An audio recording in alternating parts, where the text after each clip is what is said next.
Salam, c'est Naïl, le commentateur sportif. Aujourd'hui, on se retrouve pour une nouvelle petite vidéo. Donc aujourd'hui, on va parler du match qui opposait le Real Madrid à un club de 3e division. Non, je sais plus le nom, donc vous me le rappellerez dans les commentaires. N'hésitez pas. Donc là, comme vous pouvez le voir, juste petite parenthèse avant le début de la vidéo, on a changé de décor, on n'a pas changé de studio, mais voilà, si vous voulez, voilà. C'est un petit espace, vous voyez pas le poster, je vous le montrerai en fin de vidéo. Bref, début. Voilà. Donc en fait, moi j'ai aimé le match, je vais vous dire pourquoi. J'ai pas aimé franchement le 4-0, je savais que le Real allait gagner facilement, bon, bref. Mais j'ai aimé que toute la planète foot ait découvert Vinicius Junior. Je me battais dans les débats que je faisais, tout ça, pour que Vinicius Junior ait une place dans le groupe pro et soit titulaire. Maintenant, vous avez tous vu sa qualité énorme. Moi, je le mets au même niveau qu'Mbappé, je ne vais même pas dire. C'est lui le nouveau Pelé, je peux vous dire. Brésilien. Lui, il n'a pas commencé au Brésil, mais il est brésilien. Il a du talent.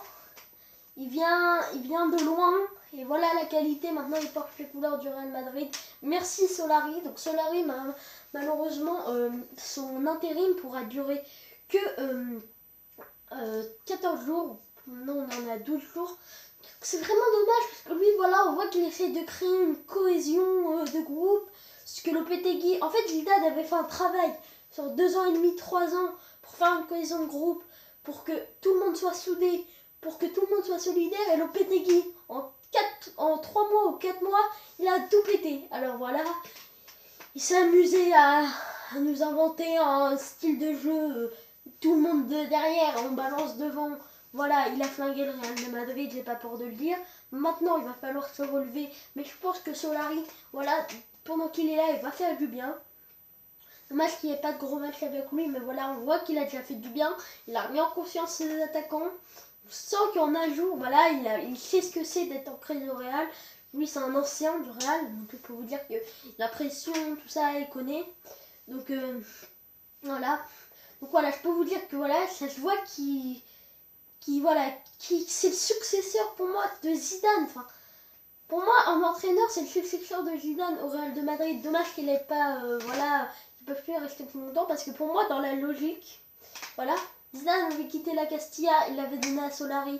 Zidane avait entraîné le Real de Madrid, il l'a monté au ciel.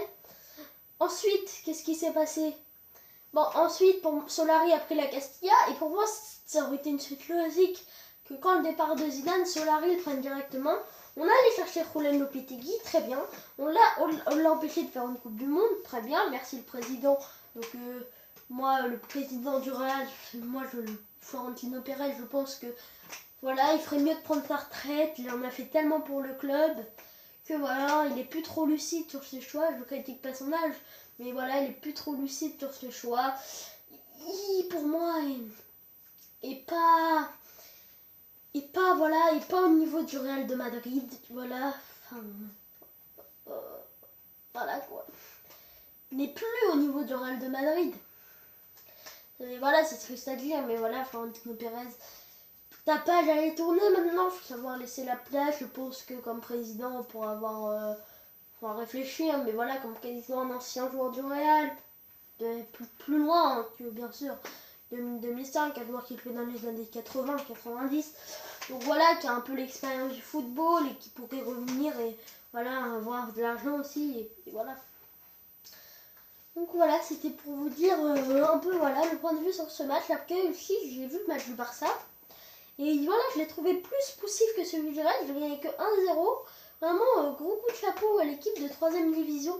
Franchement, ils ont bien défendu, tous solidaires, tout ça. Malheureusement, ils prennent ce but de genre un coup franc de Ousmane Dembélé, une tête de Clément Lenglet. Ils prennent ce but, mais il y a que 1-0. Et qui sait au Camp Nou, s'ils sont bien solides, et s'ils ont un ou deux contre, pourquoi pas, s'ils font le même match, pour moi, ils ont une chance de se qualifier. Même si vous allez me dire, footique, ça c'est impossible, voilà, vous allez me tuer dans les commentaires, ça je m'attends, mais pour moi, voilà, on peut voir le plus grand espoir de l'histoire du club. Voilà, déjà 0-0, ça aurait été un gros exploit. Alors, maintenant, il va falloir faire un exploit, mais voilà, je crois. Donc voilà, après, voilà, je tourne cette vidéo, on est jeudi. Donc demain, je vais revenir sur la prolongation d'André Di Maria. Qu'est-ce que j'en pense? Pour moi, voilà, bon, Di Maria, en fait, je peux pas le juger tellement ce joueur est exceptionnel. Parce que d'un coup, on va appeler le coup franc au Barça, mais regardez, en fait, les débuts de saison, il est nul. Il est jamais régulier, il y a tout le temps une partie de saison, il est fort, une partie de saison, il est nul. Dès qu'il y a une compétition nationale, il est fort juste avant pour être appelé. Dès que il n'y a pas trop d'enjeux, voilà, je le trouve pas très excellent, je le trouve pas bon, pas bon.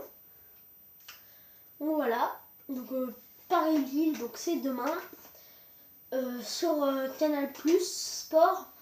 Donc choc entre le premier et deuxième. Je pense que le PSG va s'imposer 3-1. Je vois bien un but de Nicolas Pepe pour Lille. Et je vois bien un doublé de Neymar et un but de Cavani pour remercier. Il fait bien marquer un petit but. Donc voilà, c'était un peu pour débriefer l'actualité. Demain, je fais une petite vidéo pour débriefer Lille-Paris. Donc soit sortira le samedi, soit le vendredi après le match. Ça dépendra de mon état.